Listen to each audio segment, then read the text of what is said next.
Hello, what is up guys? My name is DanoGamer3737 and today we are playing some more Jurassic World Evolution. So this is another time lapse. I don't know if you guys are liking these time lapse. So this is a time lapse, but I am going to be talking over it today. This video is about 8 minutes long, so I'll be talking for a little bit. So today what we did is we made this huge mountain and put an aviary on it and filled it with a bunch of pteranodons.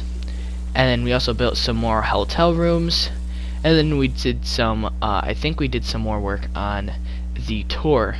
But yeah, that's kind of all we really did. So I'll just be like talking you guys through everything that we're doing.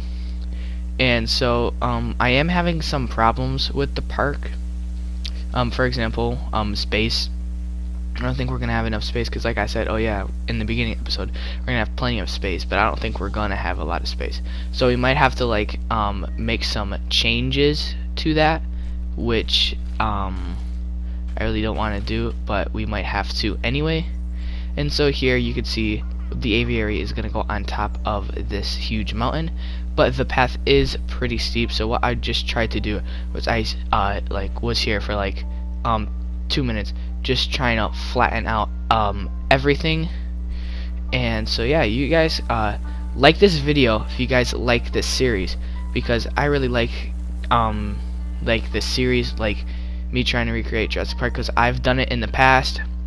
I really haven't made any YouTube videos about it, but this time we actually have Jurassic Park's things. And so yeah, that's really cool. You could also see that I improved the tour a lot. There was a bunch of things that is different in the tour in this episode and last episode.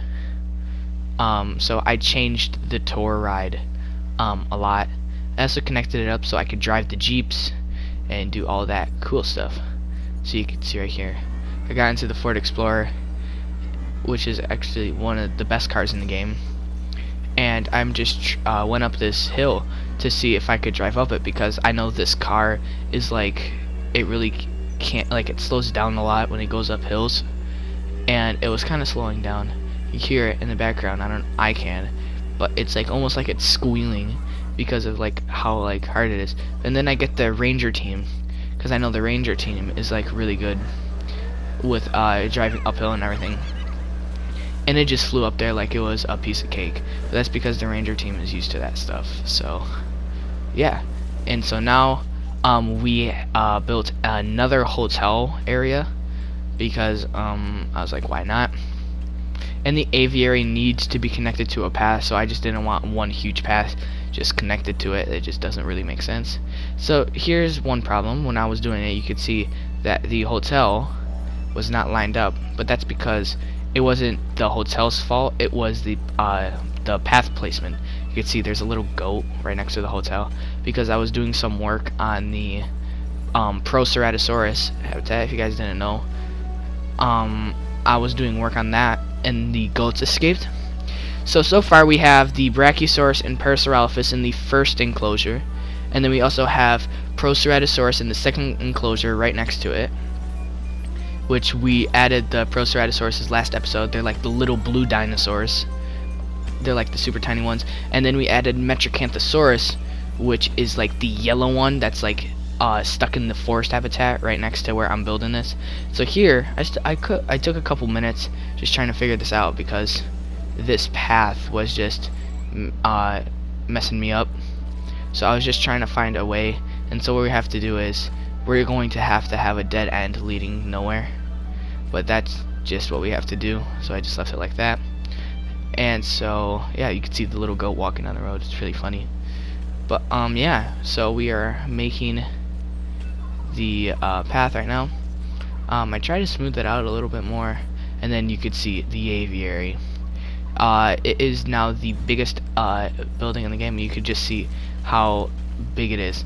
So what I end up doing is, to pass the time, I just fill this whole entire area in with trees, which passes the time of making the pteranodons. And so with me doing this, look, you can just see how long it's taking. It took like a minute just for the scaffolding to go up. And so now, like I said, just placing trees everywhere, just waiting for that time to come out. So down here at the bottom part of the screen, it's just empty. So what I'm thinking is, in the novel there is the aviary, but it's not in the movie. Also in the novel there is stegosaurs, which are not in the movie. So I was thinking maybe I could put the stegosaur paddock over there, or if I do not have any room on the right side of the island where the tour is, because I don't think I'm gonna have enough room to place every single dinosaur there. So I might have to improvise and put some dinosaurs over to the right. You guys could see that's what it looks like. I'm just driving by, testing it out. This is past the Mechanosaurus paddock, and I'm just trying to see, could you see the aviary from the Jeep car? And you couldn't, which surprises me, but there's just so many trees blocking it in the way. So, and I was like, oh, that's fine. So you can see we are making some pteranodons right there. And so, yeah, this video is almost over. So right now we're just working on some things, placing some more signs, waiting for these pteranodons to be done, so I could show them to you guys. And I'm just putting some signs around, and then I think I change it to nighttime to like see all the lights and everything, because that's one of the main things I'm doing right now, is like changing things to nighttime, because they added these lights now, which these lights are actually really cool. And so now like we could see lights everywhere we go. So you guys will see some footage of the pteranodons. It will be in the time lapse though, so it's like no like beauty shots at the end. You can see right there, pteranodon ready to release. There was a small patch that just released some things, like in just the tiniest things yesterday. It wasn't even that much, but yeah. So now we're placing the pteranodon sign to let people know what this is, and I'm surprised if people don't know what it is. So yeah, there's that. See, we are releasing the pteranodons right now, and so now we have to wait a little bit because the pteranodons have to land first before we can view them. So there you go, pteranodon. There you go. That's the pteranodon. We end up having 6 in here, which 6 is like the max. So you can see I'm going to like different views to see them, which the pteranodons are really cool. And another thing, in Jurassic Park there are campies, and yeah. So, but this is the end of the video, so remember to like, subscribe, and slap that bell. And yeah, have a good day, and goodbye.